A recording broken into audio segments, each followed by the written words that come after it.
dada es la localización de los puntos en los que una función alcanza sus valores máximo y mínimo. Pero todo eso ya lo sabemos hacer para funciones que tienen un dominio metido en los reales y van a los reales. Aquí ahora vamos a tratar de generalizar esa idea. Acuérdense que estamos en funciones que tienen, bueno, van de un cierto conjunto, le voy a llamar A, y este conjunto está metido en Rn y va a R. Bueno, si estoy hablando de máximos y de mínimos, entonces estoy hablando de valores reales. ¿Están de acuerdo? Entonces la pregunta que les quiero hacer para empezar es ¿bajo qué condiciones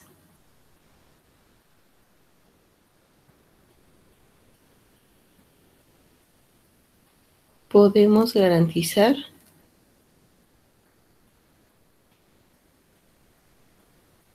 la existencia de los valores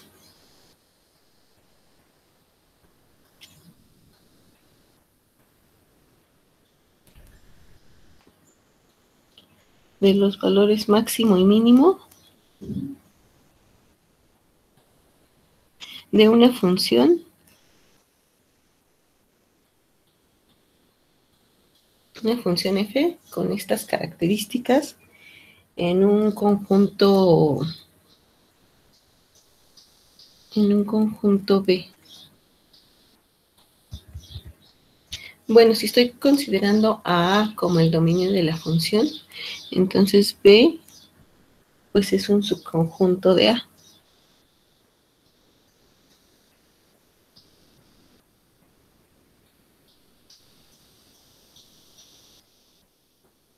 Entonces, esto es pregunta, ¿eh?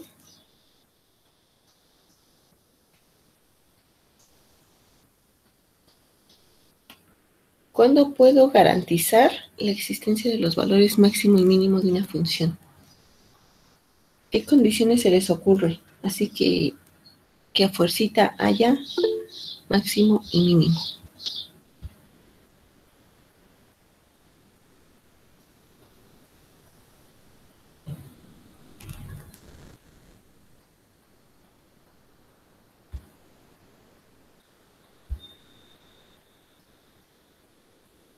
B cerrado. ¿Qué más aparte de cerrado?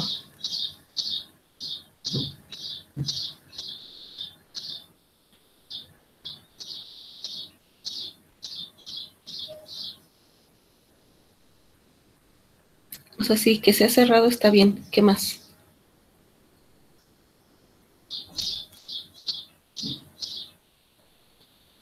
¿Se acuerdan que habíamos hablado? Bueno, para las funciones de R en R habíamos hablado de los teoremas fuertes de continuidad. Y luego discutimos generalizaciones de esos teoremas. Entonces, cuando estábamos en funciones de reales a reales, sabíamos bajo qué condiciones siempre podíamos hablar del máximo y del mínimo.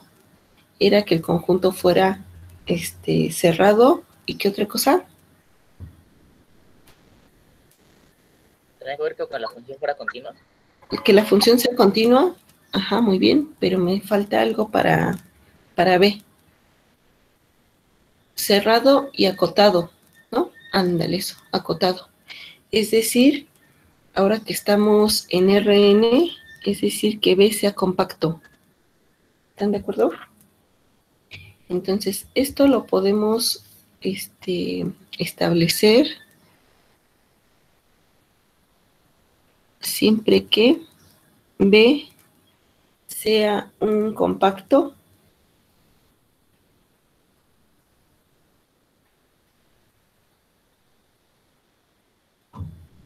y como estoy en Rn, los compactos son cerrados y acotados.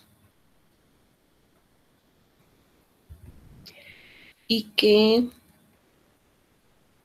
F sea continua.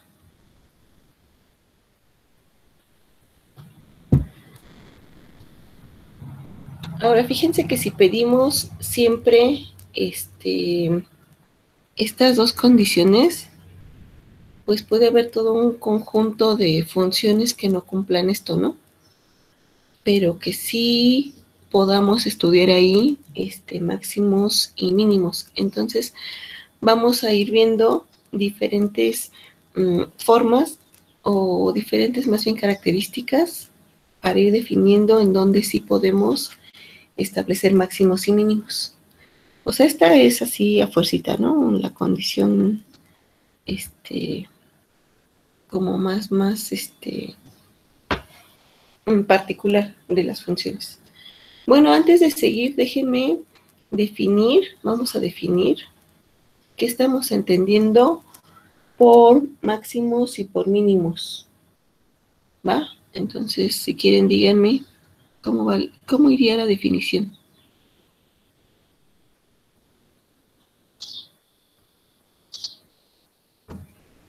Bueno, si no se animan, empiezo yo. Sean F, que va de un dominio, habíamos dicho A, metido en Rn a R, y B, que dijimos que era un subconjunto de A, y necesito un X0 en B. X0 es vector. No tenemos que decir una vez que B sea compacto ya listo. Decimos, o sea, quiero definir máximo y mínimo. Ah, ok, sí, cierto. ¿Sí? Entonces decimos que hay dos cosas que son como análogas. La primera es que F alcanza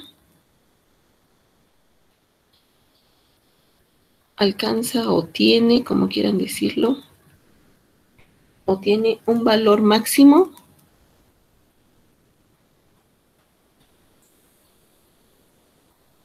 y análogamente un valor mínimo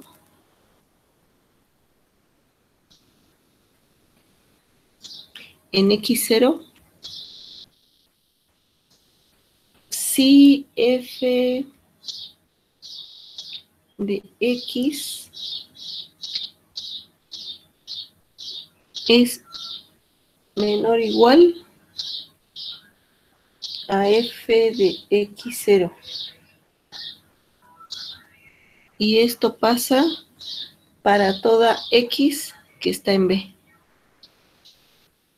¿Cierto? Y el caso análogo sería mayor o igual, ¿no, Yadis? Ajá. Y lo respectivo para valor mínimo, entonces sería que F de X0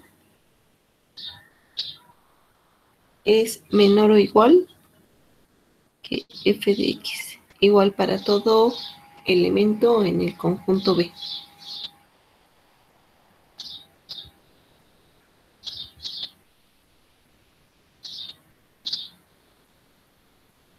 ¿Sí? Es la definición análoga a la que teníamos antes en funciones de variable real. Y quiero decir otra cosa, porque esto es un máximo o mínimo. Fíjense por cómo está cómo está definido esto. Es lo que considerábamos un máximo o un mínimo global. Y había otra cosa que se llamaba máximo o mínimo local, ¿no? Local en una localidad, en una vecindad, en una bola, según donde tengan el dominio. Entonces, F alcanza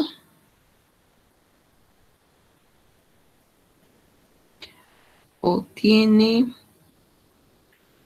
un valor máximo local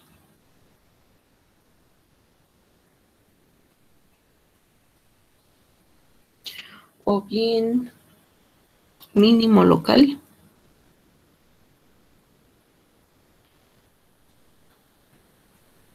en X0 si existe una R siempre positiva tal que f de x es menor o igual a f de x0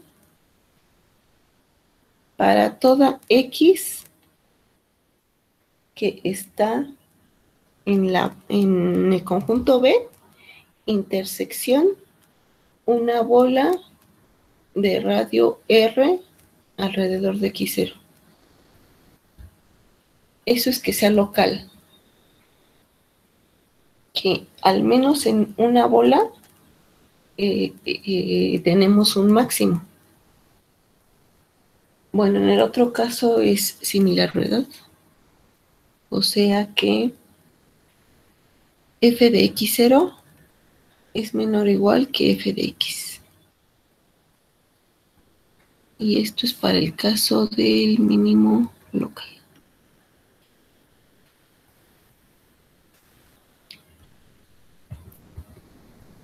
O sea que entonces si estamos en R3, o sea, piensen en una función que va de R2 a R3, perdón, a R, o sea, la gráfica está metida en R3. Entonces, pues no sé, imagínense un montecito así.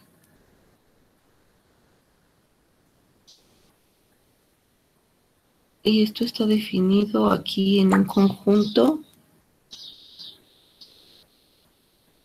que es este, ¿ya lo vieron? O sea, tengo esta especie de figura aquí en el dominio, en R2, y estoy asignando valores acá. Queda pues una especie de montecito, sabanita. Y entonces esto, para este punto, déjenme llamarle X1.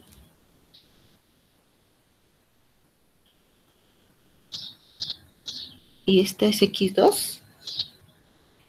Entonces, fíjense que X1 es un máximo global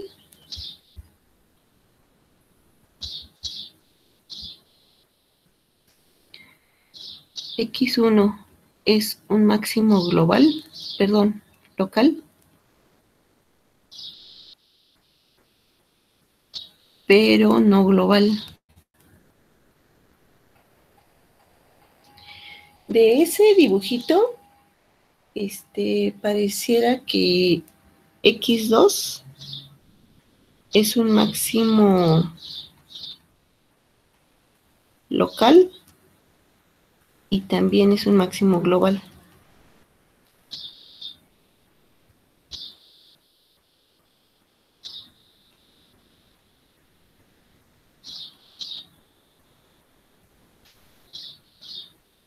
¿Sí? Y bueno, también podríamos dibujar a esto aquí a X3. Y X3 cumpliría la característica de que es un mínimo local, pero no global. ¿Están de acuerdo? Déjenme lo pongo por si. X3 es un mínimo local, pero no global.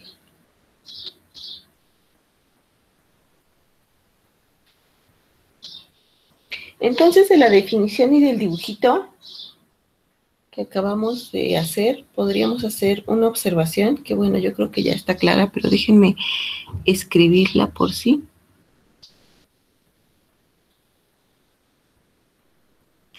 Y es la siguiente.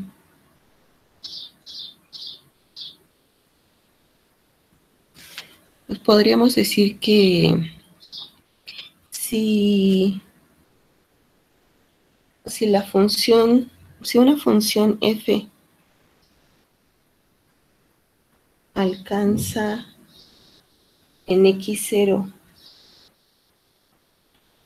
un valor máximo, o análogamente un valor mínimo sobre el conjunto B.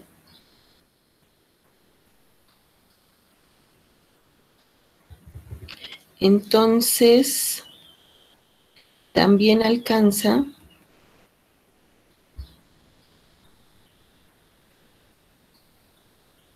un valor máximo local.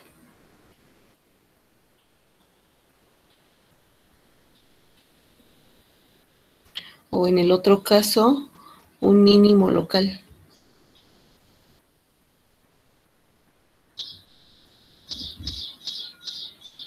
Pero al revés no se vale. Pero no al revés. Sí está claro, ¿no? ¿A qué me refiero cuando digo pero no al revés? Pues a que un valor puede ser máximo o mínimo local, pero eso no lo convierte en ser global. ¿Sí? Bueno, lo noto. Es decir, si f alcanza en x0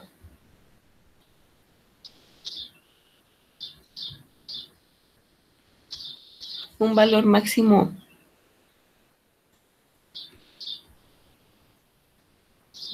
local, o lo que es lo mismo, un valor mínimo local sobre B, sobre el subconjunto B, este no es necesariamente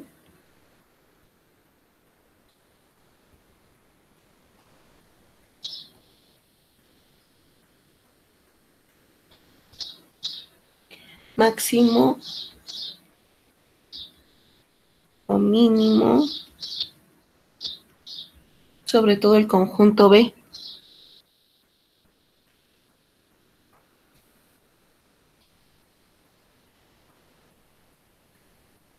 Sí estamos de acuerdo, ¿no?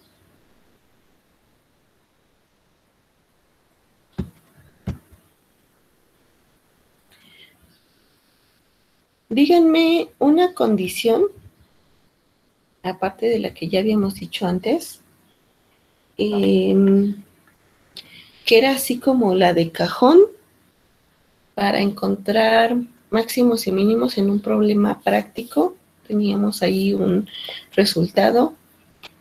Díganme cuál es el teorema de cajón para encontrar máximos y mínimos para funciones de R en R.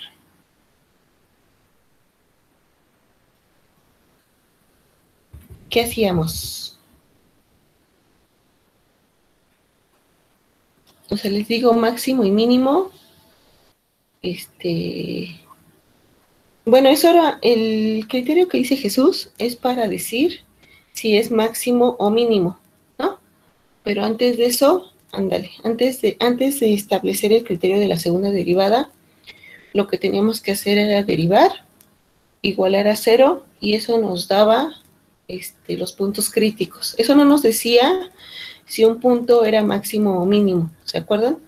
Lo que nos daba eran los puntos críticos y después usábamos el criterio de la segunda derivada para establecer de qué tipo de puntos estábamos hablando. Entonces, ¿qué diría lo análogo a ese resultado de la primera derivada? En nuestras nuevas condiciones, es decir, funciones de Rn a R.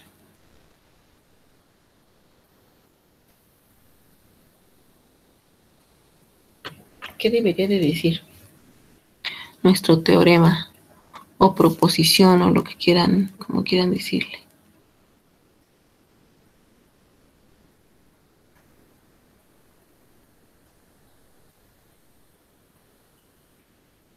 Estamos trabajando con una función f que tiene, me voy a referir a un subconjunto, no precisamente el dominio, y le voy a poner U contenido en Rn en R.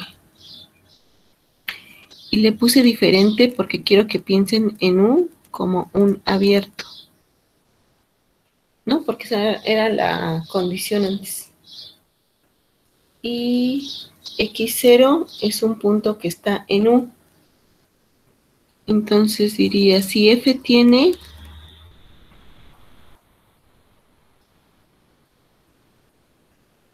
o alcanza, como quieran decirlo, si f tiene en x0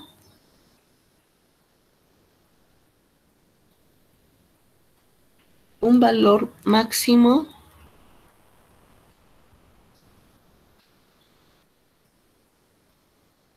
local o mínimo local. Todo el tiempo voy a estar trabajando con estas cosas así análogamente, ¿no? Entonces voy a ir poniendo, si digo mínimo local, entonces entre paréntesis voy a poner máximo local y al revés. Entonces a veces puede que se me olvide, me recuerdan para que queden escritos los dos resultados de una vez. O si no lo escribo, ahí se acuerdan que es lo mismo, bueno, lo análogo para el mínimo o el máximo, según lo que escriba. Sobre U, y f es derivable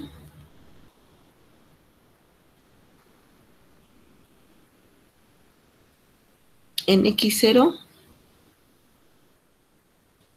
entonces la derivada de f en x0 es la constante 0.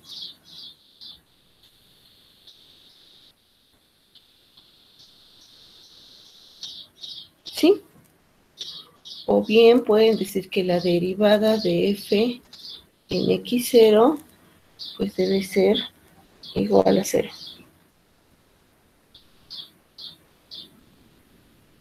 ¿Sí están de acuerdo en que eso diría la proposición?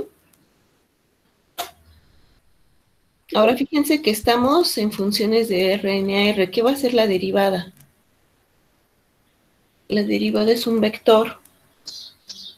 Es un vector que va a tener n entradas. ¿Sí? Y ese vector derivada es ¿quién? En este caso. Como que escuché que alguien me habló.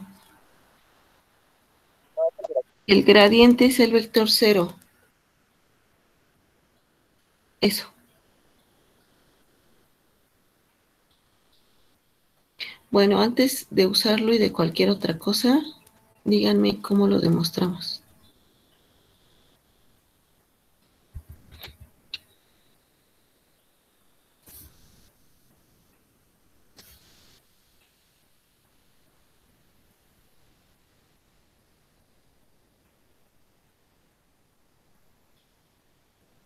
O sea, tengo que demostrar que esta derivada, en este caso, es 0. Entonces, ¿qué necesito hacer?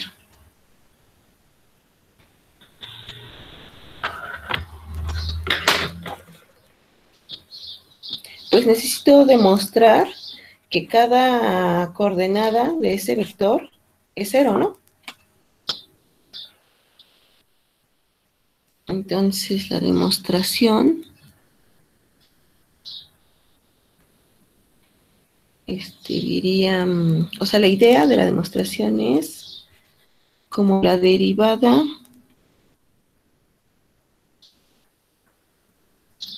de f en x0 es un vector o es una matriz, lo que estábamos usando el martes, es una matriz de 1 por n, ¿no? O sea, tiene un renglón y tiene n columnas, cuya iésima entrada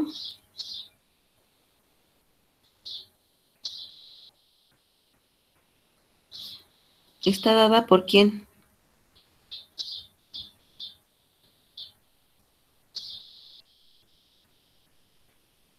Es la parcial de f respecto de x y en x0, ¿no? Pues acuérdense que esta derivada es igual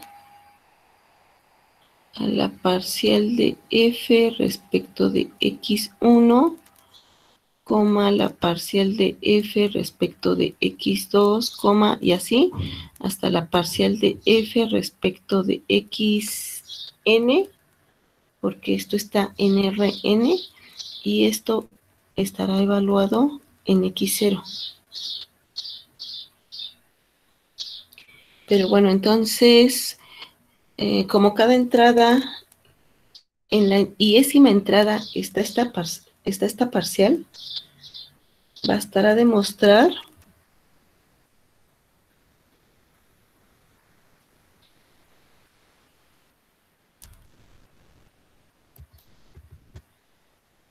que cada una de ellas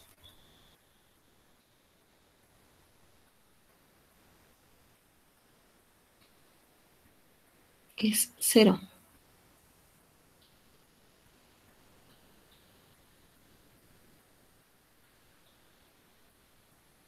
¿Va? Y vamos a demostrarlo para máximo local. Entonces, supongamos que f alcanza en x0 un valor máximo local.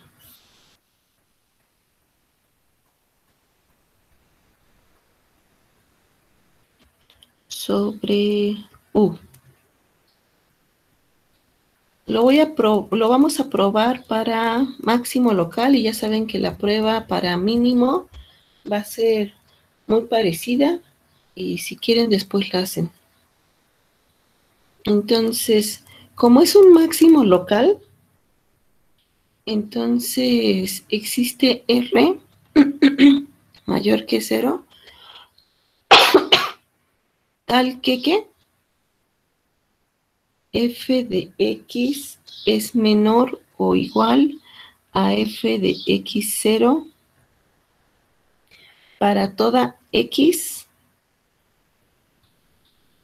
que está en la bola de radio R alrededor de x0, y esta bola debe estar metida en U, ¿no?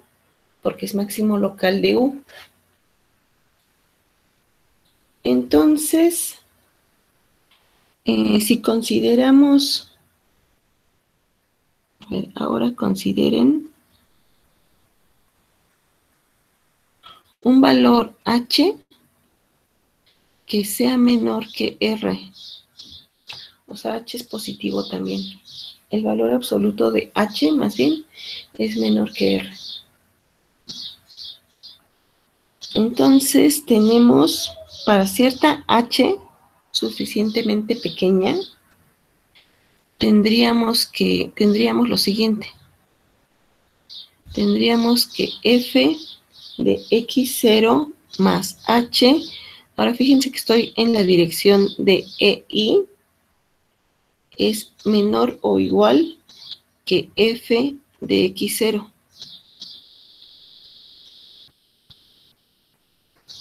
De tal forma que lo que tendríamos es que f de x0 más h, que está multiplicando al vector EI, menos f de x0, esto es menor o igual que 0. ¿Están de acuerdo? Porque este era mayor. Entonces, si tomamos a la h, que cumple la siguiente característica, que es positiva, pero es menor que r, como ya habíamos dicho antes, entonces el cociente, o sea, este cociente entre h va a ser negativo, va a ser menor o igual a 0, porque esta h es positiva. ¿Están de acuerdo? Entonces, f de x0 más h y menos f de x0 sobre h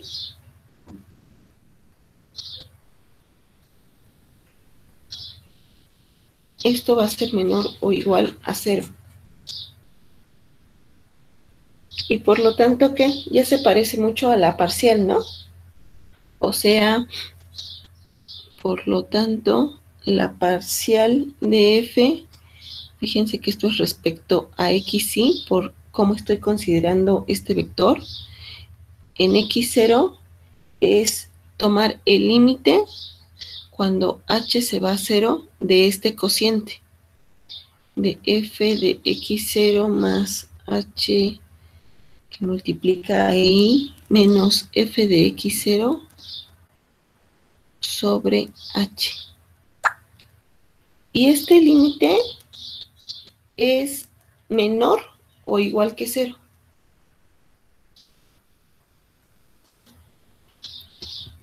¿Sí? ¿Están de acuerdo? ¿Están de acuerdísimo?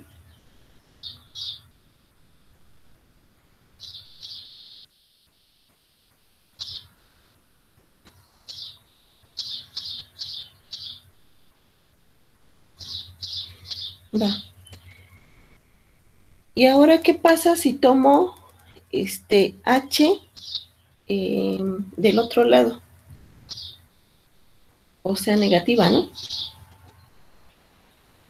Porque aquí tomé h, vean la condición para h. Entonces, si tomo h, déjenme ponerle por otro lado. Si tomamos h tal que menos r sea menor que h y h menor que 0, entonces, ¿cómo va a ser ese cociente? El cociente se vuelve positivo. ¿Están de acuerdo? O sea, 0 va a ser menor o igual a f de x0 más h por e1 menos f de x0, todo esto dividido entre h. Y entonces podemos tomar otra vez el límite. Y fíjense que 0 va a tener que ser menor o igual que el límite cuando h se va a 0 de este cociente que habíamos dicho.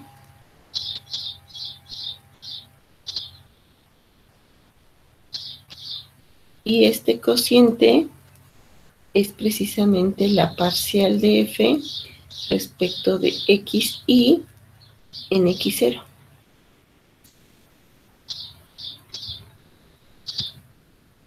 Y entonces de estas dos desigualdades, déjenme llamarle, esta desigualdad es la 1. Y déjenme llamarle a esta desigualdad 2. Entonces, de 1 y 2 tendríamos que la parcial de f respecto de xy en x0 es por un lado mayor o igual a 0 y por otro lado menor o igual a 0. ¿Y eso qué quiere decir? Que la parcial de f respecto de xy en x0 no es otra cosa más que el 0. Y eso era lo que queríamos probar, ¿no?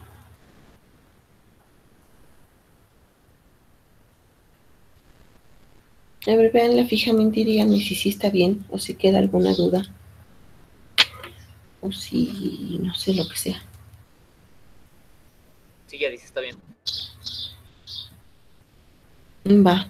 Sí, sí, para todos.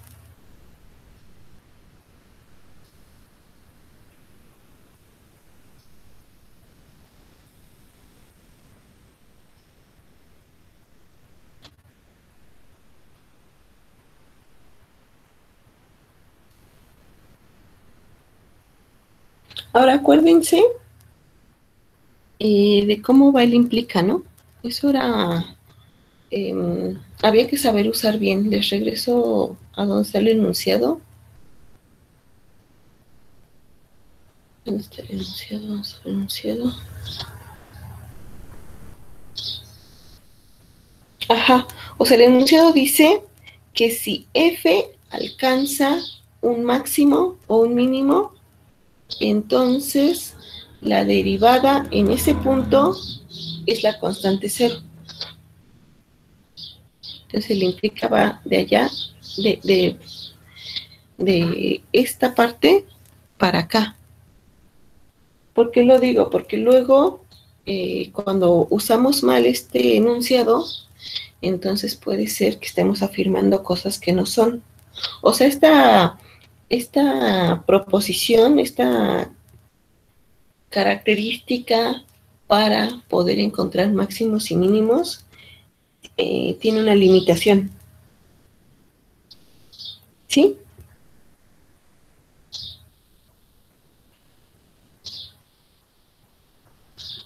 ¿Están de acuerdísimo con eso? Sí, Yadira. Entonces díganme cómo podemos enunciar la definición usando puntos críticos y usando lo que acabamos de decir. Tendríamos una definición análoga. Estoy tratando de seguir el mismo caminito que hacíamos cuando allá en cálculo 1 estudiamos funciones de R en R, ¿no? Entonces diría, sean F que va de un conjunto U contenido en Rn a R y X0 es un elemento en U. Si F es derivable en X0 y la derivada de F en X0, es decir, esta derivada, y la derivada de F en X0 es la constante 0, decimos que X0 es un punto crítico.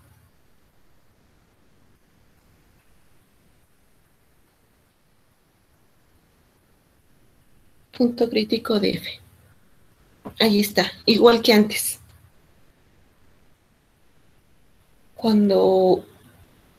Si ustedes toman la derivada, la igualan a 0 y encuentran los valores, eso lo que podemos decir es que esos puntos son puntos críticos, pero todavía no podemos decir si son máximos o mínimos. ¿Sí está clarísimo? ¿Está clarísima la observación? Ahora fíjense que otra cosa importante es que como definimos el enunciado, hicimos hincapié en que U fuera abierto para que todo lo que hicimos quedara bien definido, ¿no? Ahora, ¿qué pasa si nuestro conjunto es un conjunto cerrado? ¿Qué podemos hacer ahí? O sea, ¿están de acuerdo que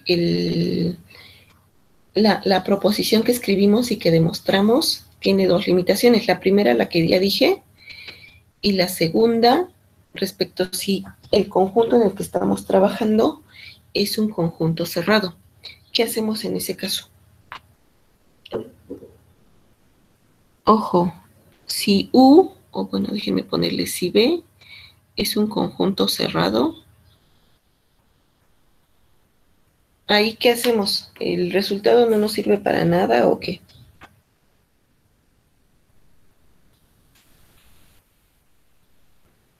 Si ves un conjunto cerrado,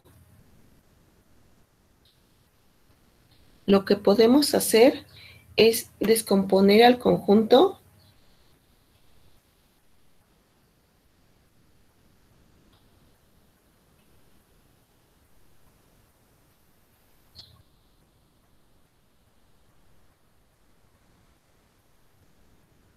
descomponer a B en la unión de su interior y de su frontera, ¿no? Oh, cierto, sí, suena lógico.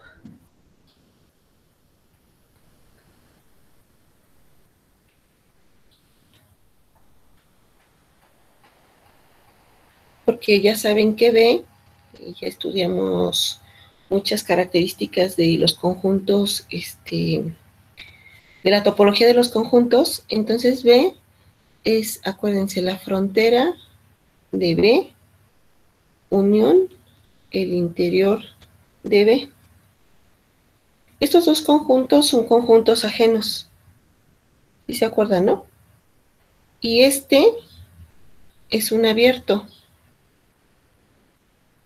Siempre de hecho lo demostramos. El interior de un conjunto, no importa cómo fuera este conjunto, es un abierto.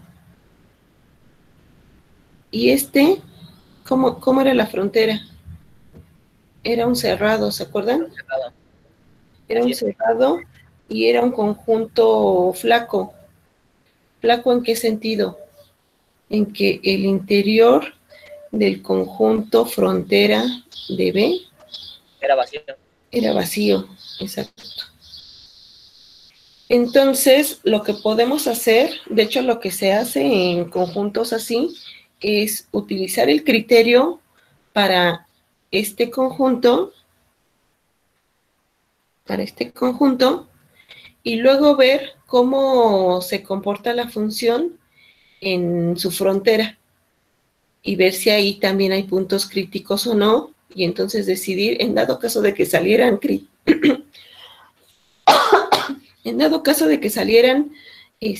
puntos críticos en la frontera, entonces se puede saber cuáles son menores, o sea, cuáles cumplen la condición de ser mínimos o máximos, si los de acá o los de acá. ¿Sí? Es como en el caso de acá, en el dibujito. En el dibujito pareciera que este conjunto que tenemos aquí, como no dije lo contrario, no dije otra cosa, pareciera que esto es un compacto, cerrado y acotado. Entonces lo que puedo hacer es fijarme en el interior, que sería todo esto, y bueno, imagínenselo, ¿no? El interior es eso, entonces ahí aplicas el criterio, te tendrían que aparecer estos puntos críticos, y luego habría que estudiar en la frontera qué es lo que pasa. Entonces podríamos ya definir que este no era el mínimo global, ¿no? Porque aquí tenemos mínimos, otros puntos que hacen que sea mínimo global, pero esos no aparecerían en el criterio, porque esos son puntos frontera. No estos. ¿Sí me explico? Entonces, pero eso lo vemos en concreto, dependiendo del ejercicio, ¿no? Ajá, el resultado funciona en el interior porque el interior es abierto. ¿Va?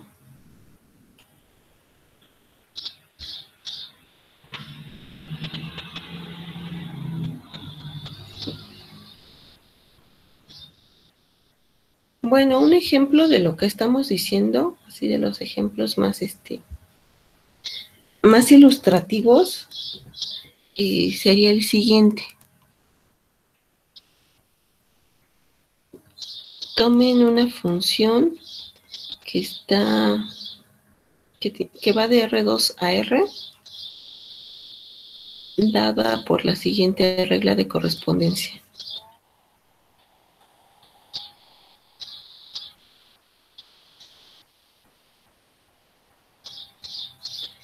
Sería f de xy es igual a x cuadrada menos y cuadrada.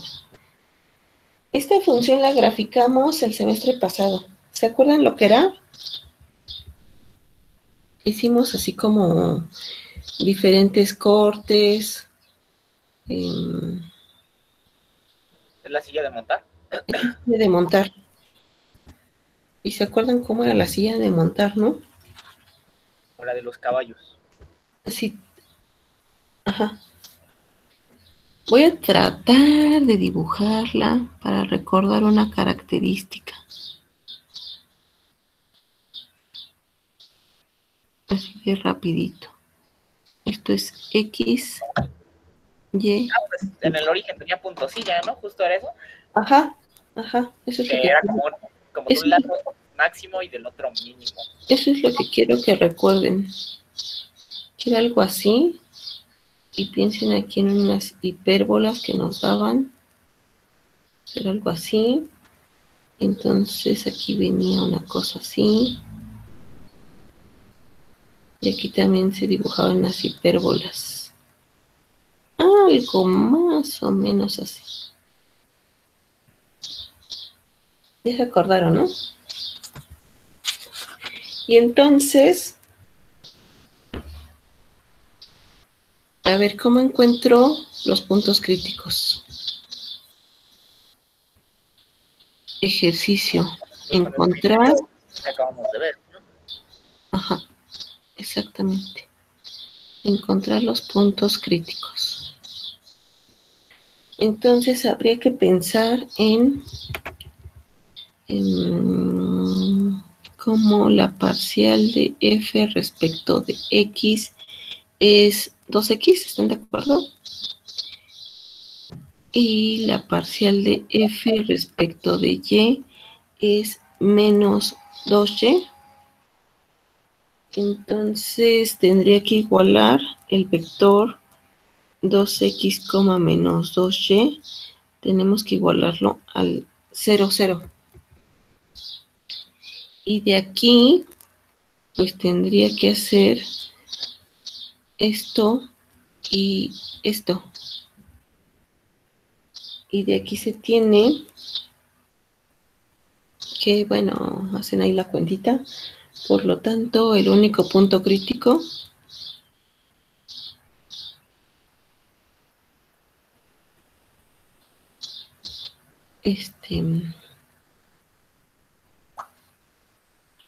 de f es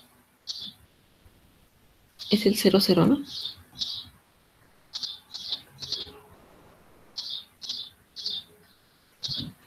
Así es, ya dije. Bueno, esto ya lo sabíamos, digo, ya lo sabían de antes.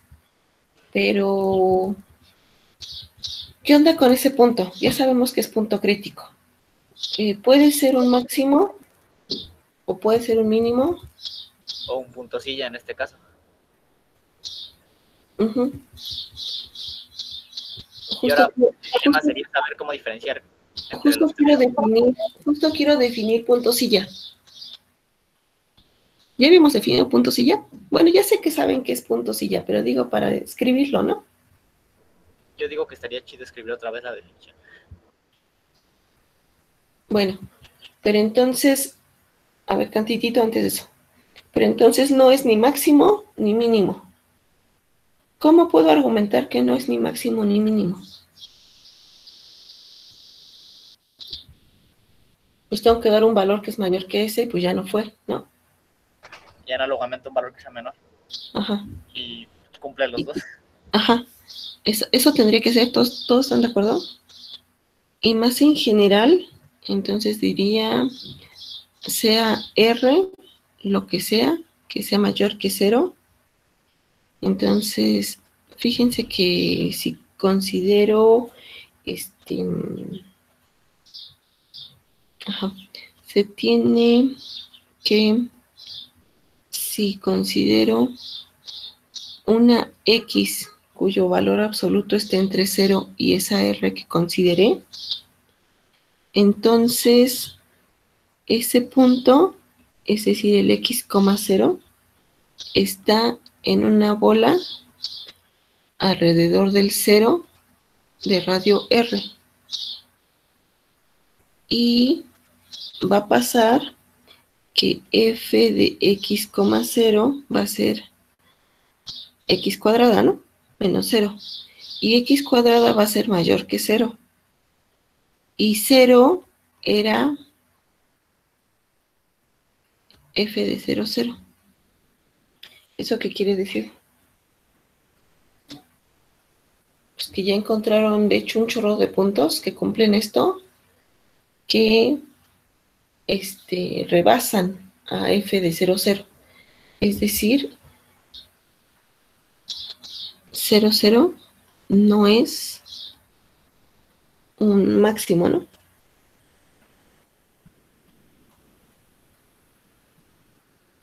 Y ahora para demostrar que no es Ni, mínimo, ni local, ni por supuesto menos global.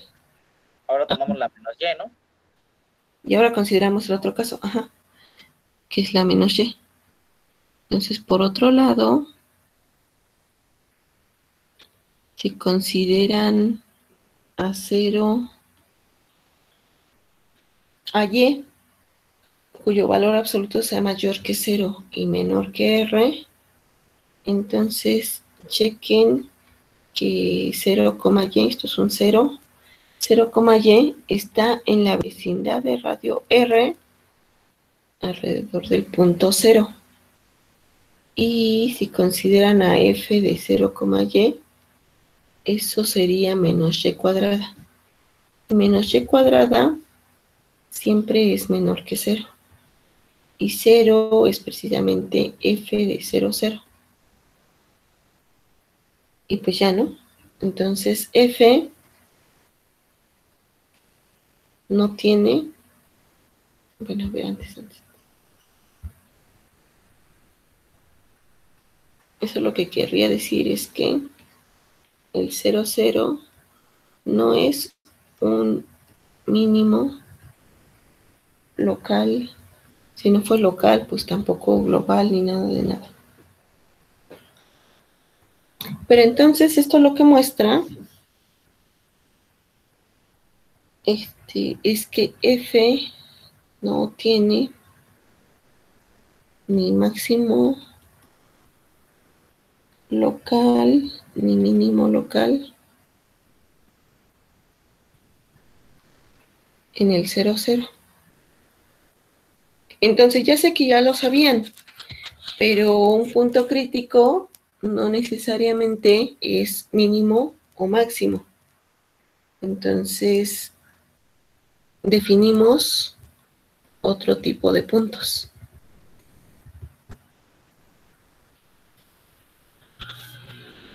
Entonces, definición.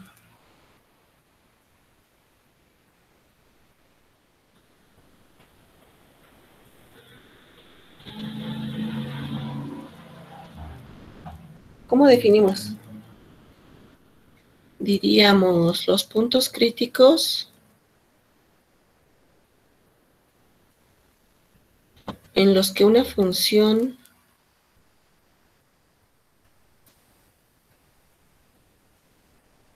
no tiene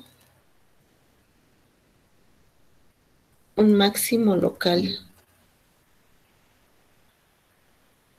ni un mínimo local,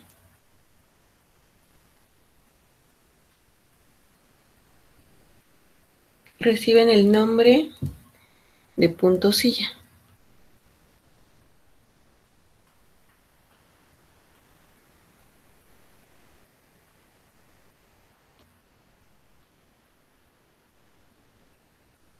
Y se les puso ese nombre precisamente por el aspecto geométrico de esta función, del punto 0, 0 en esa función.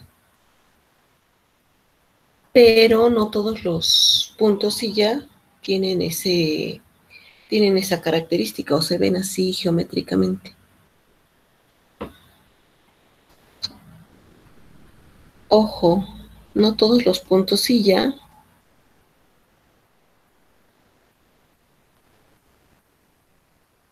tienen ese aspecto geométrico.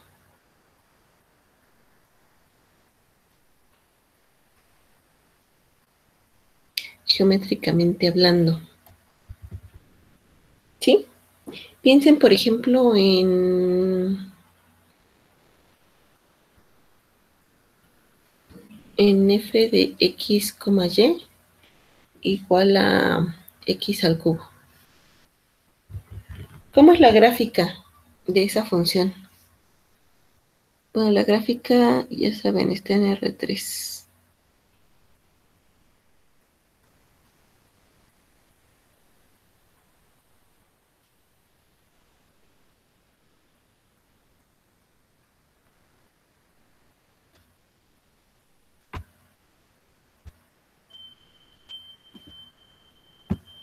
¿No? ¿Nadie? Nadie me dice, pero ya todos se la imaginaron. Imagínense que aquí está la parte negativa de Y. Entonces, pues es la cúbica de siempre, ¿no? Ay, no me sale. Es la cúbica de siempre que viene así como así. Y aquí vendría así.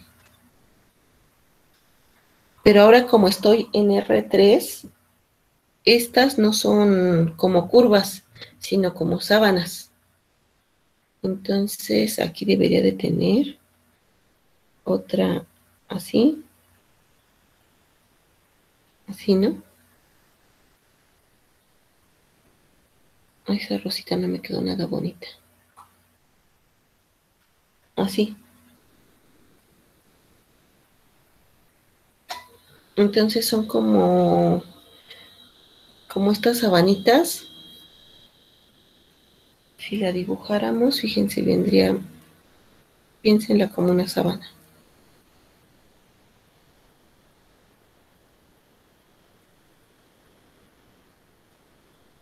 Y esta crece, ¿no? Bueno, algo más o menos así. Pero entonces, ¿qué va a pasar con esa función? ¿Quién es la derivada? Bueno, ¿quién es el gradiente?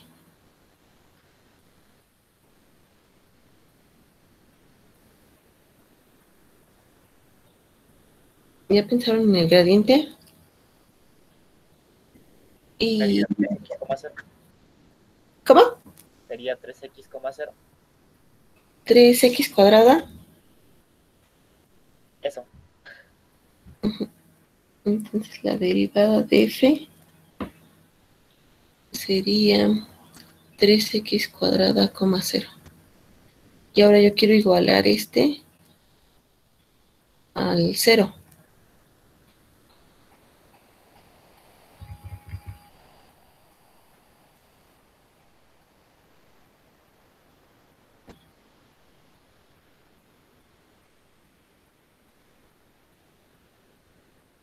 ¿Quiénes son los puntos críticos?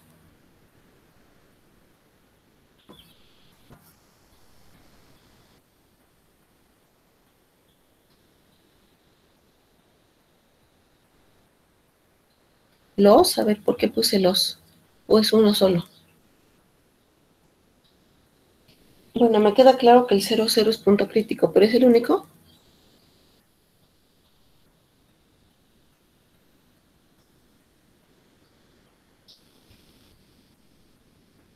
¿Qué dicen? ¿Es el único? Pues serían los puntos de la forma 0,y. Eso. Todos los puntos de la forma 0y son críticos. ¿Están de acuerdo?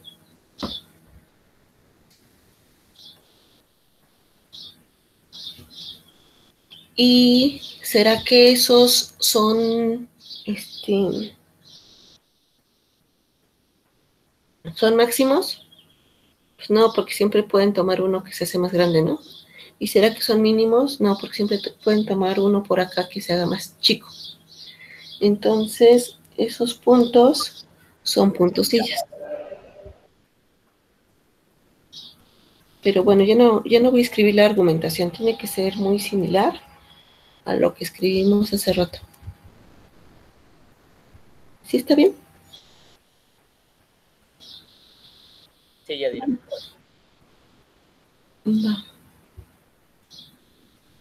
Bueno, entonces, lo que hacíamos otra vez, cuando andábamos allá en cálculo 1 y queríamos encontrar máximos y mínimos, entonces, ya por el criterio de la primera derivada, que es el que ya escribimos,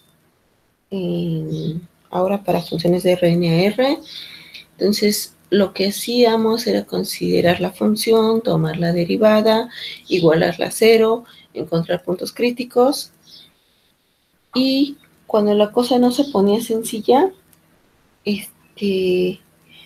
teníamos que aplicar el criterio de la segunda derivada, ¿no? Que era el que nos decía, ya no me acuerdo quién hace rato, el criterio de la segunda derivada. Entonces, ya que hicimos todo lo mismo, entonces lo que sigue es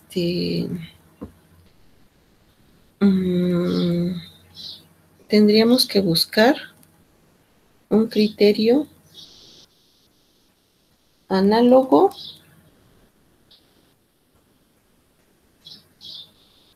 al criterio de la segunda derivada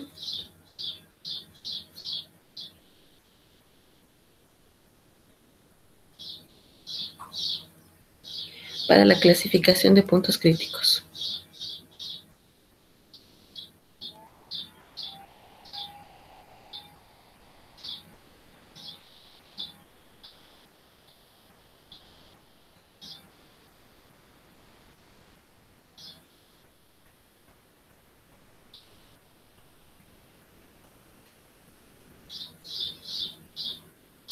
Y aquí la onda es que sí se puede hacer, pero es necesario introducir el concepto de formas cuadráticas.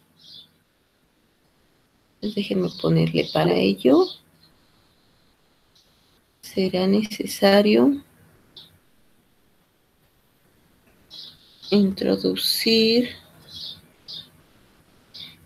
el concepto, la idea más que concepto. Introducir la idea de formas cuadráticas. Y esto ya es un tema que le compete a álgebra lineal.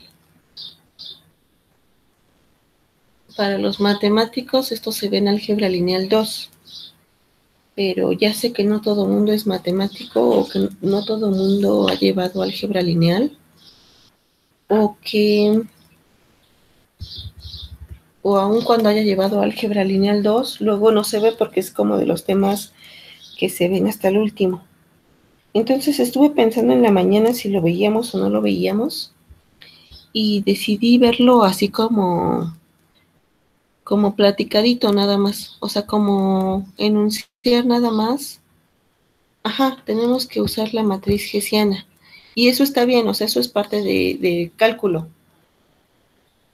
Mi conflicto es con las formas cuadráticas, ¿no? Y entonces decidí verlo de manera platicadita. No vamos a demostrar ya sé que eso puede ser algo que los alegre. No vamos a demostrar los resultados, simplemente los voy a enunciar y pues así como para tenerlo, ¿no? A la mano y poder usar el criterio de las hessianas y todo eso, que es cuando tomamos las segundas derivadas parciales y etc. ¿Va? Eso es lo que voy a hacer ahorita. Entonces, el lío es cuando tomamos formas cuadráticas de Rn, porque, digamos, si todo lo definiéramos en R2, es más sencillo. Pero bueno, para tratar de considerar algo más amplio, más general, pues se tiene que tomar cosas en Rn. Entonces,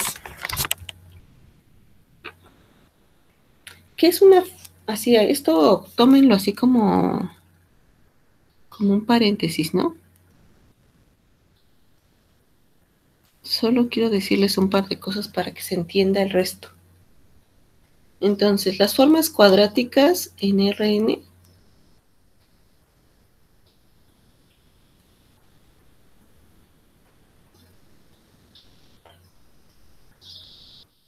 son funciones polinomiales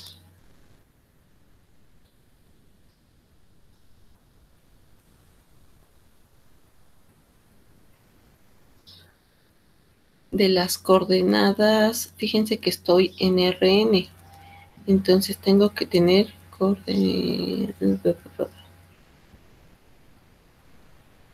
de las coordenadas.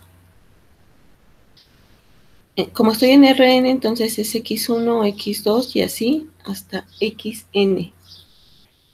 Pero esos polinomios o esas funciones polinomiales tienen la característica o la particularidad, no sé cómo le quieran decir, característica, de que todos los monomios que la conforman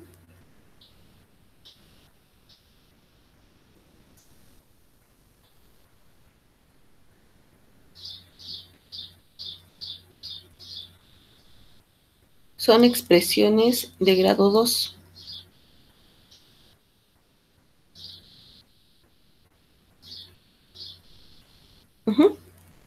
Entonces, en el caso de R2, ¿cómo sería la forma general de una forma cuadrática? O sea, en el caso de R2, cualquier forma cuadrática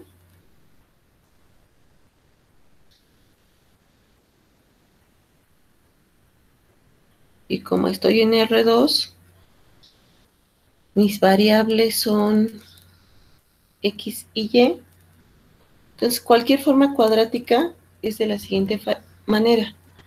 AX cuadrada, fíjense que es un monomio de grado 2, más 2BXY, grado 2, más CY cuadrada, grado 2.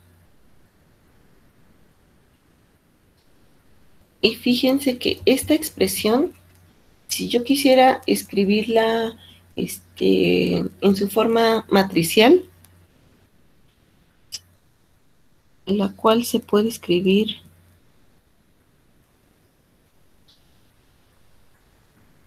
en su forma matricial,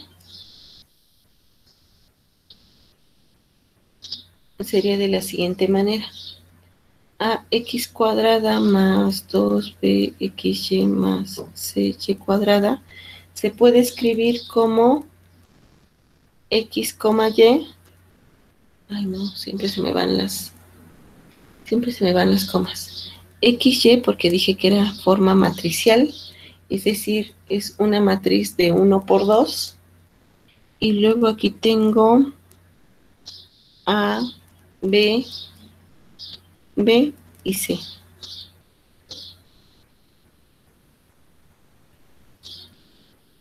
Y aquí tengo X y Y.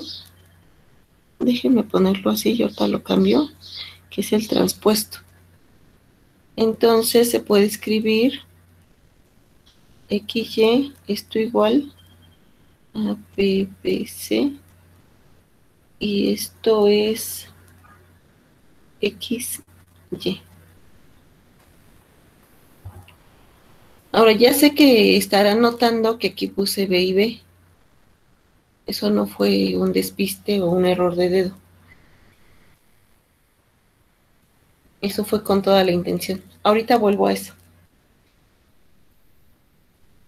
¿Sí? Bueno, pueden hacer la cuentita. Ahí háganla con calma y sí sale y está bien. Fíjense que esta es una matriz de 1 por 2, esta es de 2 por 2 y esta es de 2 por 1. Entonces, cuando hagan el producto de esta cosa, les va a quedar de 1 por 1. ¿Están de acuerdo? Que es esta. Bueno, pero ahí hagan la cuentita para que se convenzan. Y entonces, en general, eso es para que lo veamos en el caso de R2, como dije. Pero entonces, en general, déjenme poner en general toda forma cuadrática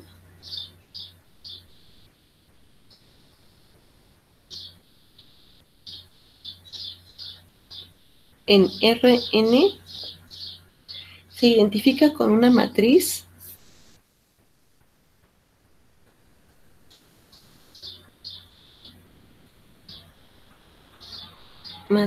A, y esta matriz, pues por cómo estoy, en dónde estoy trabajando, es de n por n. Y como estoy en Rn, pues las entradas son reales, ¿no? Son entradas reales. La cual es simétrica. Ahorita digo por qué. Y el que sea simétrica tiene una otra característica, es que A es igual a A transpuesta. Esto para las cuentitas.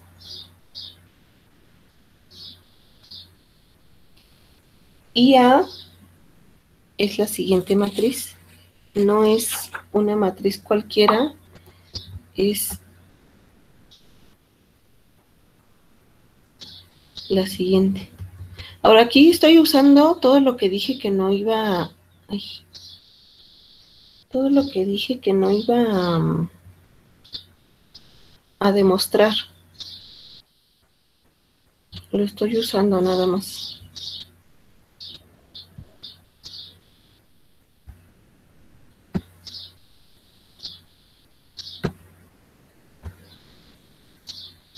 Fíjense, A es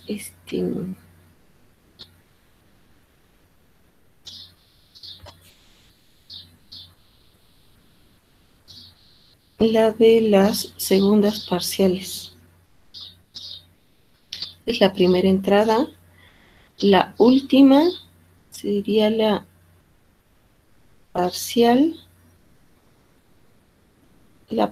con respecto a n de la parcial de x1.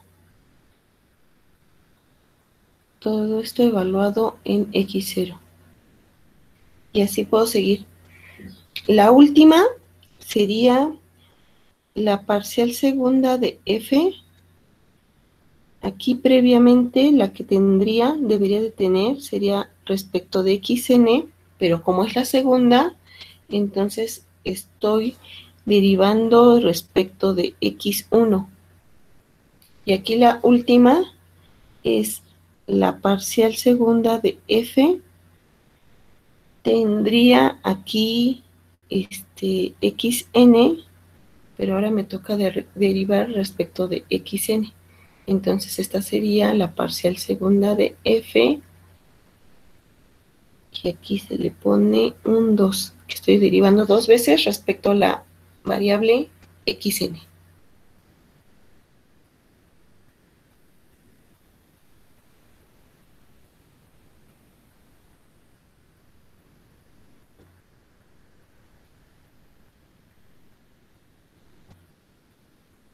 ¿Sí? Esta matriz A no es cualquiera. A A se le conoce como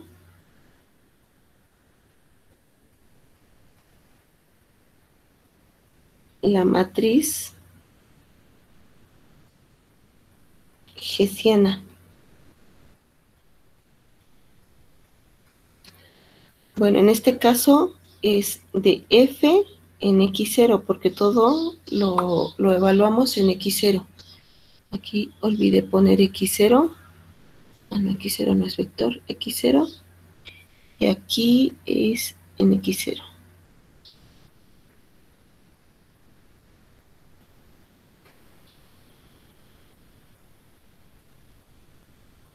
Bueno, usualmente para no poner A, la notación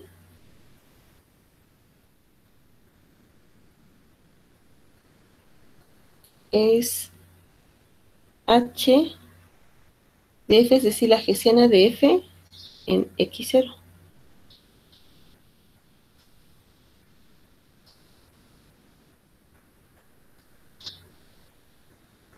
¿Sí? Pero entonces estábamos diciendo que En general, toda forma cuadrática en Rn se identifica con una matriz A, que es esa, con entradas reales, y la escribimos de la siguiente forma.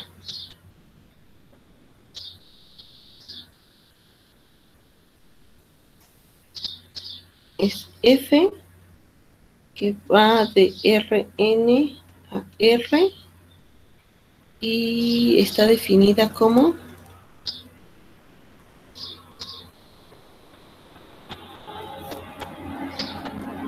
F de x1, xn igual a, le estoy tomando como matriz x1 hasta xn por A por el transpuesto de este. X1 hasta xn. O sea, fíjense que esta F, en el caracolito, es la generalización de esta. Nada más que esta es en R2. ¿Sí? Y ya habíamos dicho que la forma cuadrática general en R2 es esta. Entonces, el producto de obtener este producto de matrices, esa va a ser la forma cuadrática general en Rn.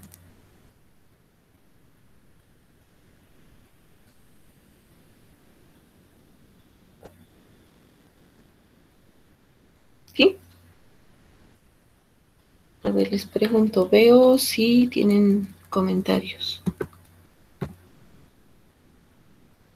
Sí, está clarísimo el asunto.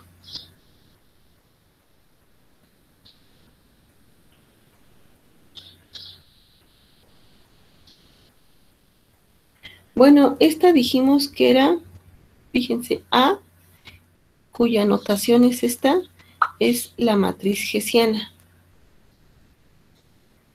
Pero a la forma cuadrática,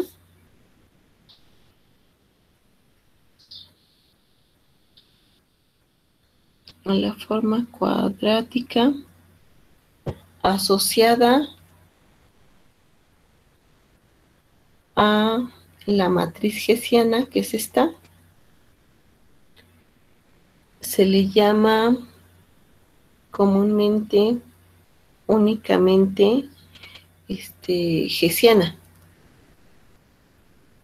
Sin matriz, porque ya no es una matriz. Hessiana de F en X0.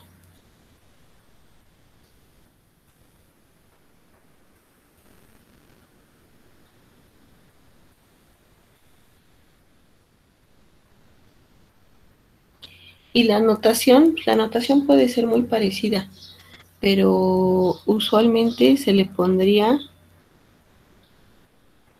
de la siguiente manera. H de F de X0. Fíjense que esta es para la matriz y esta es para la hessiana, para la forma cuadrática, la función cuadrática.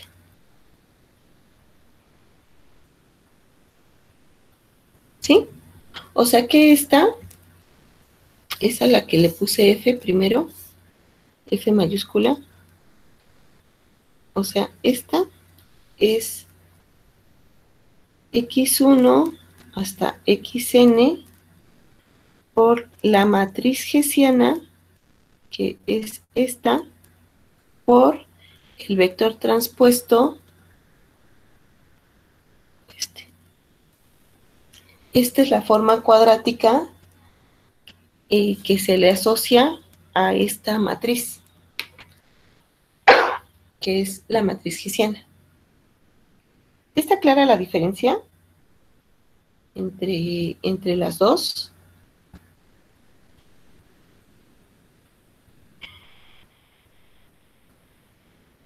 Bueno, en general, no tiene por qué ser simétrica.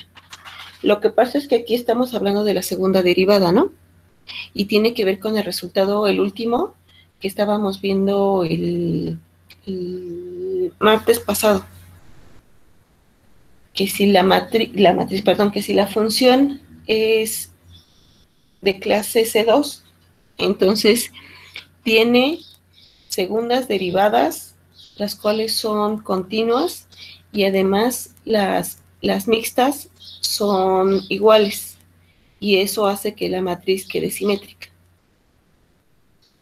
¿Está bien, Jesús?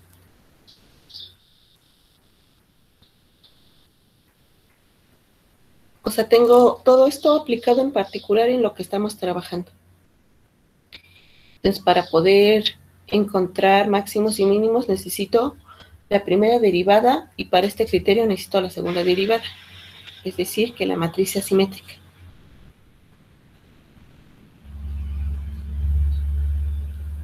¿Sí? Va. Y bueno, todo este rollo, ¿por qué? ¿Para qué? Porque utilizar las formas cuadráticas, podemos establecer mediante eso criterios que nos permitan determinar si los puntos críticos de una función son puntos máximos, mínimos o sí, poder establecer, ¿no? O sea, eso va a ser nuestro puente para nuestro criterio de la segunda derivada. ¿Va? Entonces, nada más déjenme ponerles eso para que, usando formas cuadráticas, podemos establecer criterios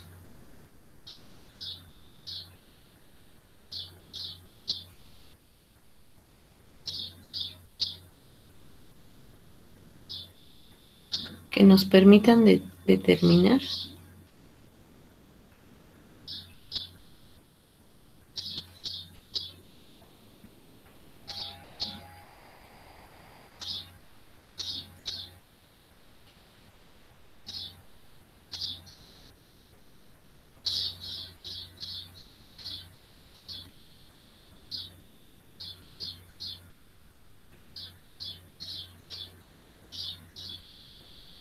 son mínimos o máximos.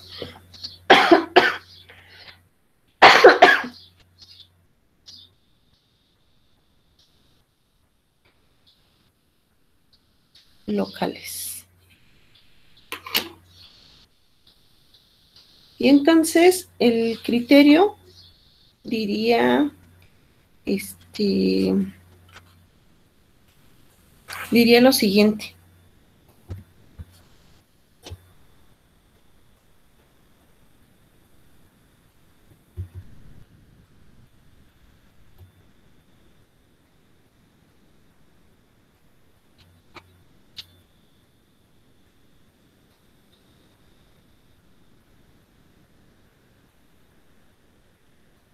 Ya le podemos llamar, el criterio, sí sería para nosotros el análogo, de la segunda derivada, ¿no?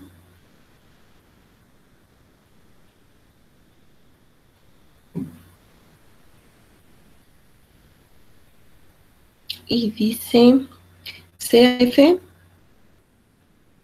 que va de un conjunto U contenido en Rn a R de clase C2 en U. Y X0 es un punto en U que es un punto crítico.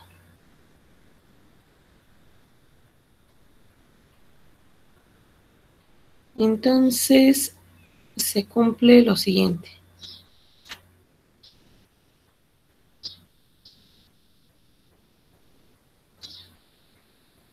Uno, si la hessiana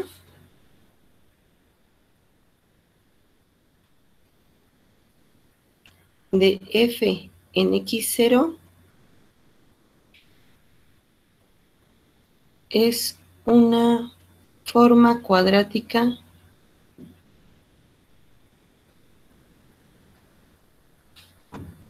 semipositiva y no degenerada Entonces, F tiene un mínimo local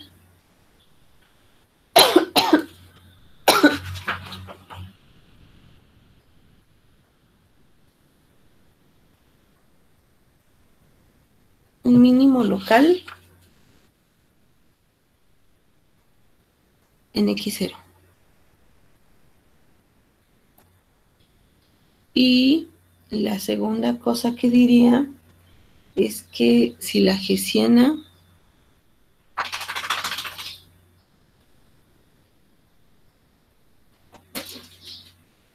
de F en X0 es una forma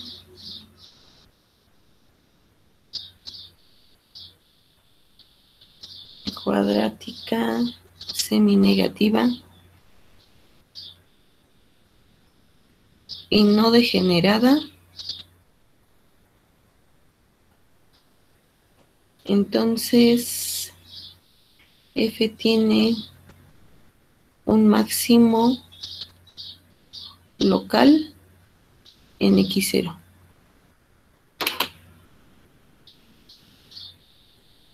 Fíjense que estamos hablando de condiciones locales.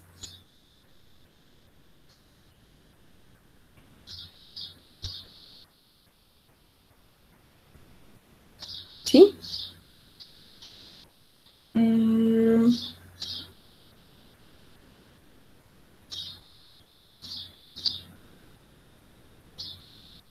Piensen ahora en, a ver, un ejemplito de una cosa.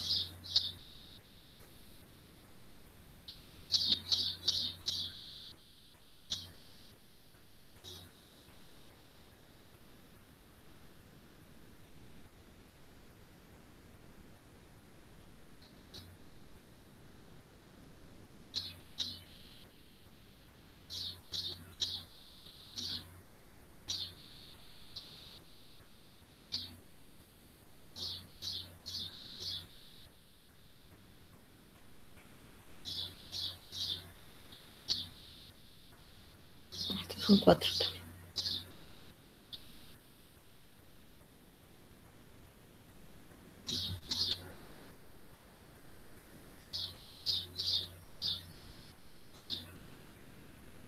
Díganme qué me pueden decir de esa función. Díganme todo lo que me puedan decir de esa función respecto a mínimos, máximos y lo que hemos visto hasta ahora.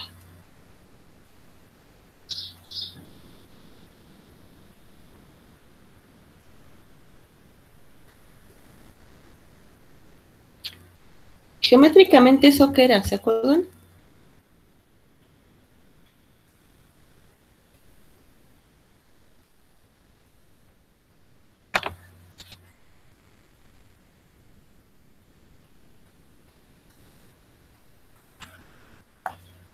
Toc, toc, ahí están.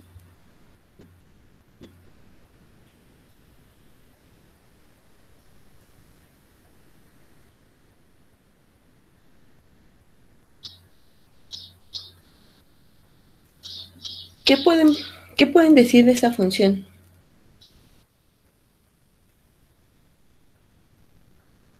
Piensen en, bueno, primero la derivada, ¿no?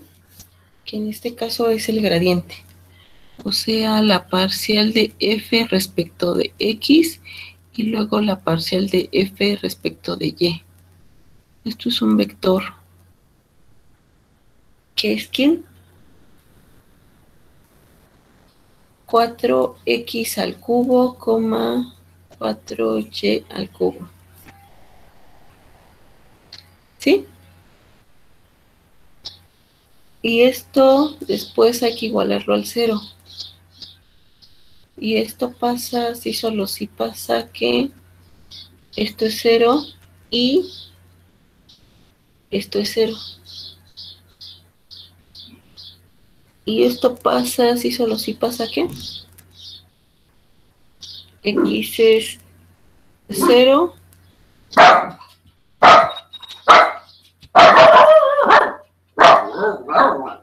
Chester. Shh.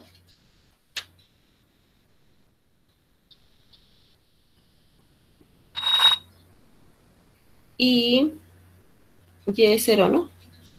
Pero ambos son 0. Eso quiere decir que el 0, 0 es el único punto crítico.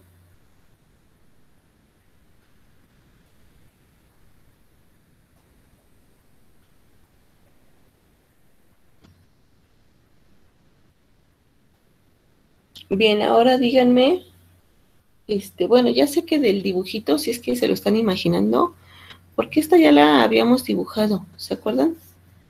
¿Cómo era la gráfica de esta? Si ustedes se acuerdan de la gráfica, pues ya saben qué tipo de punto crítico es, ¿no? O sea, si estuviéramos graficando x cuadrada más y cuadrada, es un paraboloide.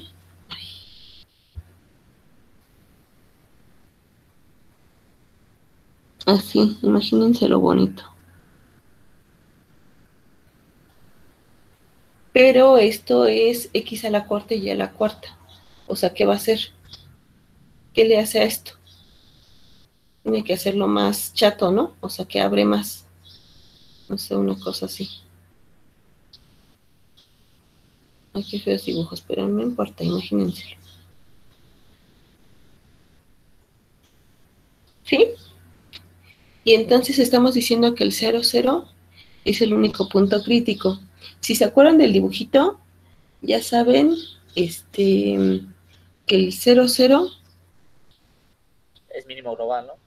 es mínimo, local y global de una vez.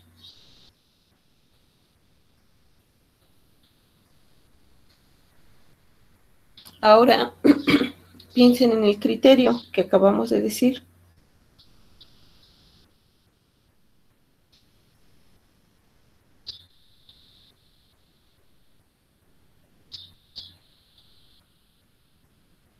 O sea, el criterio el de la segunda derivada. ¿En qué tendrían que fijarse? Supongan que no sabían que eso es un mínimo. ¿En qué deben de fijarse? Pues deben de fijarse en cómo queda la matriz, ¿no? ¿Y cómo queda la matriz? O sea, les pregunto por esta parcial,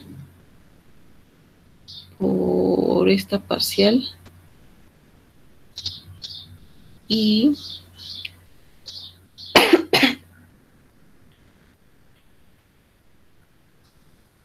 por las mixtas.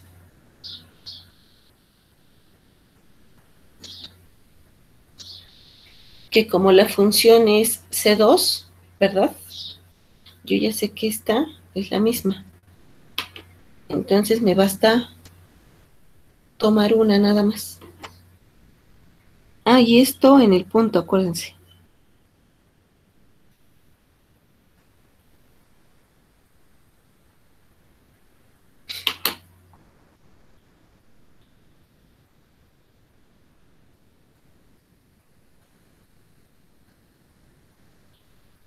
¿Qué me queda?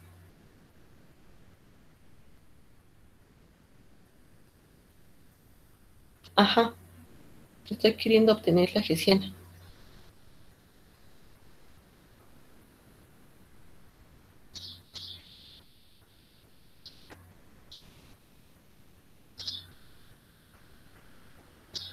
¿Ya la están sacando? Hay que volver a derivar esta, ¿no? Con respecto a x. Me va a quedar 12x cuadrada. 12x cuadrada. Y esto en el 0, 0. Que en el 0 eso es 0. Y luego hay que volver a derivar con respecto a y esta. Y esta me va a quedar 12y cuadrada, que en el 0 me va a quedar otra vez 0.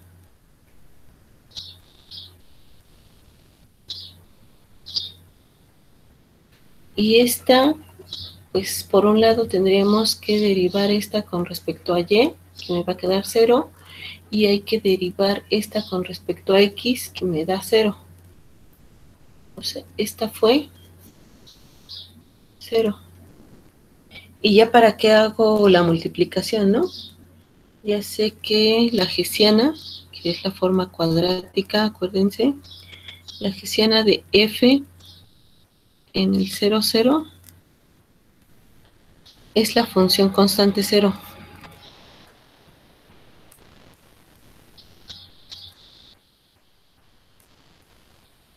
Y eso es súper degenerado, ¿no?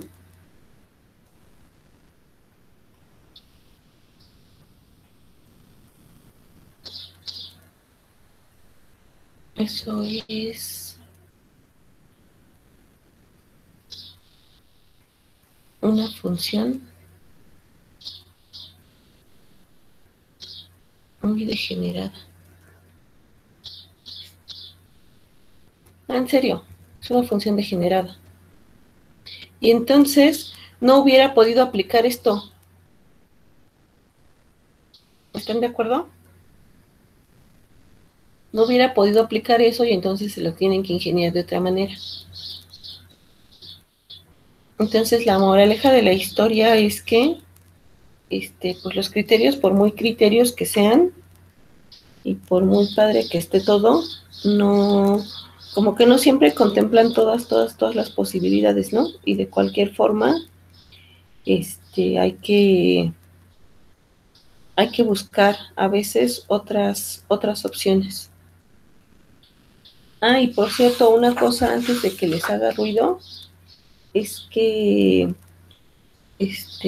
por convención, déjenme ponerle observación. La función constante 0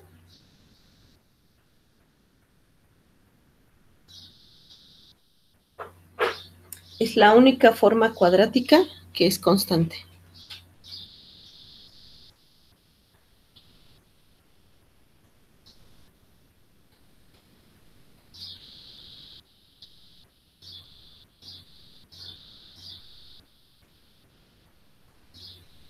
Digo, todo lo que hemos dicho y lo que estamos haciendo está bien.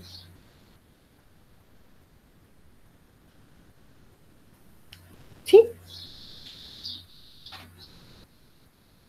Sí, Yadira. Y entonces,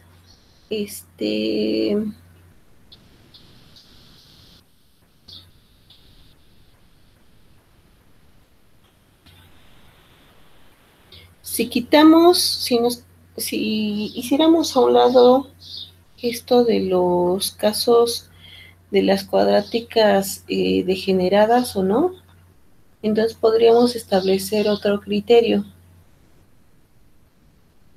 O sea, como para darle vuelta a este problemita. Y el otro criterio, de una vez se los pongo, diría lo siguiente.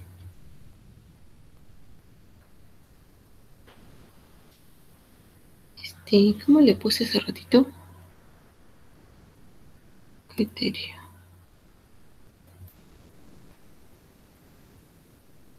Ay, no sé cómo ponerle, ya sé, le voy a poner otro criterio.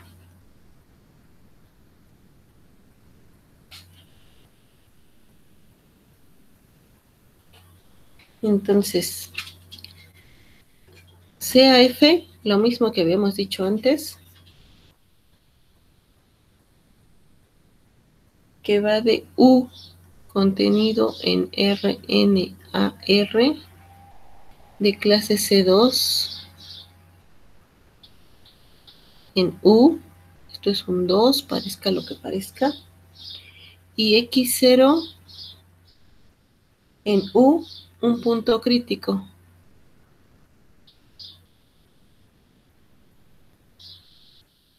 De F.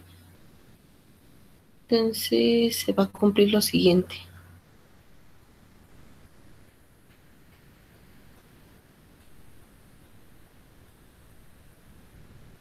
1. Que si F tiene un mínimo local en X0,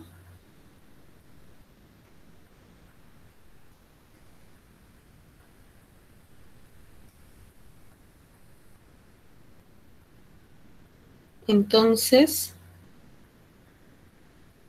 la hessiana de f en x0 es una forma cuadrática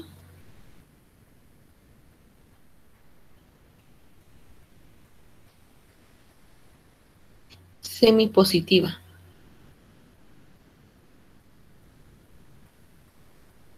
Y 2, que si f tiene un máximo local en x0, entonces la hessiana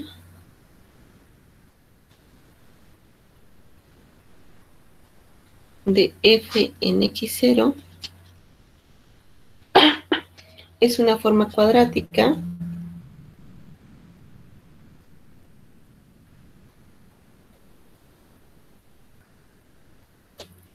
semi-negativa.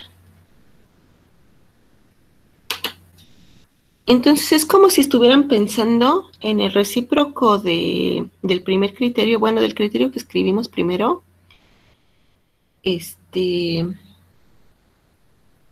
pero como eso no pasa, entonces dándole la vuelta tendríamos un nuevo criterio que dice lo que acabo de escribir.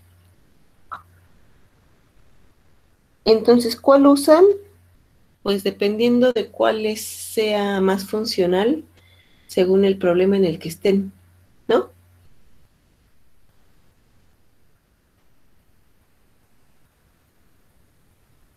Este es en el caso en el que no puedan asegurar que la hessiana es no degenerada. Entonces le estamos tratando de dar la vuelta, pero fíjense para dónde va el implica. ¿Sí?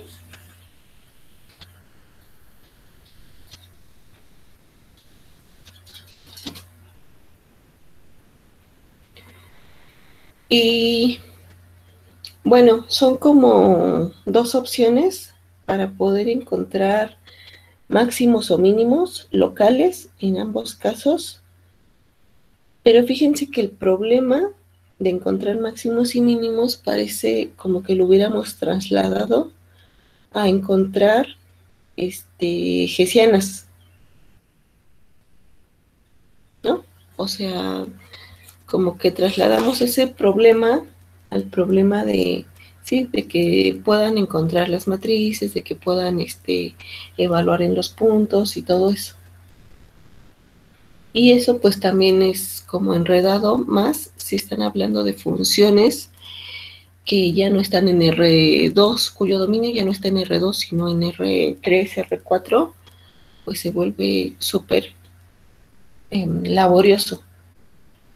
Pero la verdad es que casi todos los casos, ejemplos prácticos que se ven, que se estudian, son ejemplos que están metidos, bueno, para funciones que están metidos en dominios que están metidas en R2. Y en R2, pues es más fácil hacer cuentitas y hacer, pues, sí, cuentitas, ¿no? Y establecer como cosas generales. Entonces, como la mayoría de nuestros ejemplos son así, déjenme establecerles un criterio para trabajar funciones con dominio en R2 que nos va a simplificar muchas cosas. Entonces, ya habíamos dicho que ya habíamos establecido cómo era la forma cuadrática asociada a una matriz en R2, ¿no? Me voy a saltar esa parte y les voy a poner la siguiente proposición.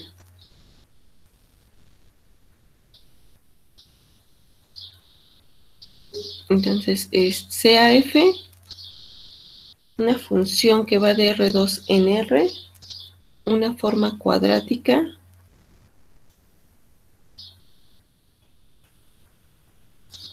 asociada a la matriz A La matriz A es la que habíamos puesto así para R2, ¿se acuerdan? Y que está dada por la expresión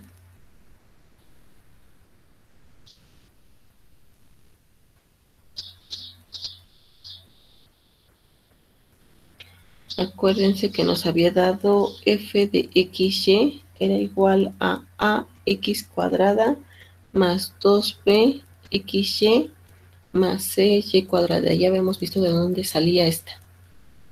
Entonces, f es semipositiva.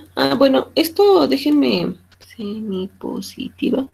Lo afinamos más cuando estemos haciendo nuestros ejemplos, ¿no? Y semi-negativa y no degenerada sí y solo si A es mayor que 0. Y en el otro caso, A es menor que 0. Y ahora me voy a meter con el discriminante de AC menos B cuadrada, que por cierto es el determinante de A, sea mayor que 0.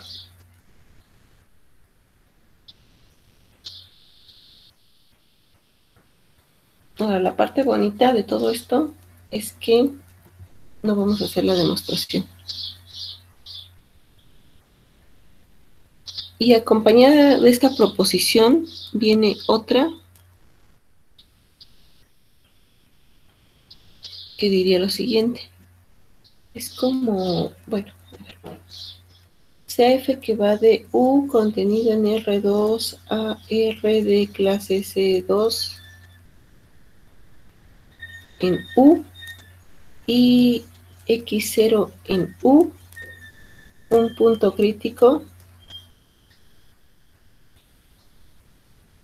de F. Entonces tengo dos condiciones diferentes. Uno, que si la parcial doble de F respecto a X de X0 es mayor que 0 y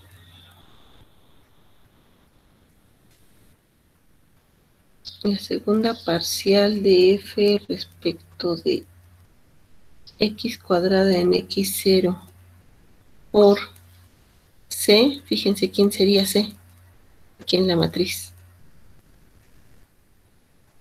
C es la parcial segunda de F respecto de 2 veces Y, X0, menos, ¿quién era? B cuadrada.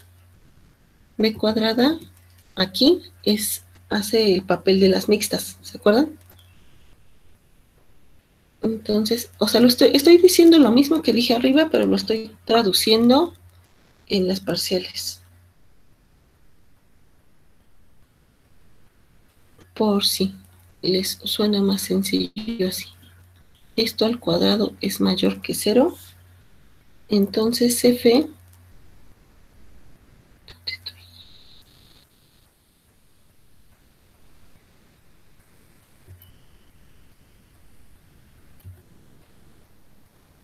entonces F tiene un mínimo local en X0.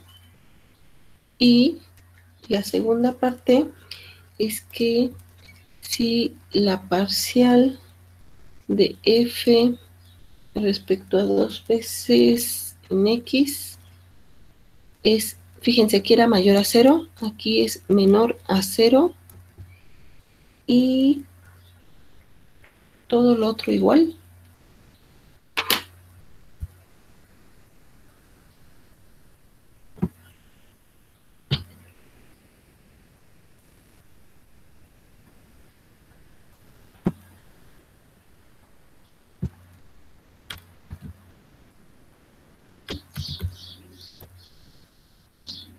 Sí, exactamente esto.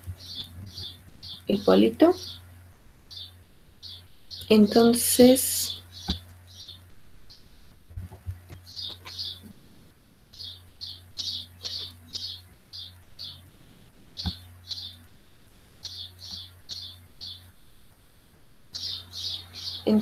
F tiene un máximo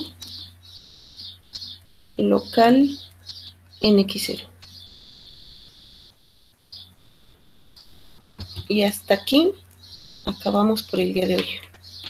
O sea, cuando estemos haciendo un ejercicio, como afortunadamente la mayoría de nuestros ejercicios son de R2 a R, entonces nos vamos a este criterio, que es el que resume lo que hemos estado diciendo. Y ya, podemos establecer más rápidamente cuando un punto crítico es máximo o mínimo local.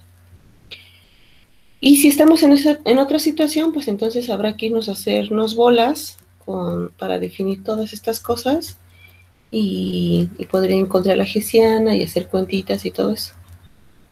¿Va? Pero para los casos más comunes, pues nos vamos a este criterio que nos simplifica las cosas. ¿Hasta aquí está bien? ¿Estamos bien?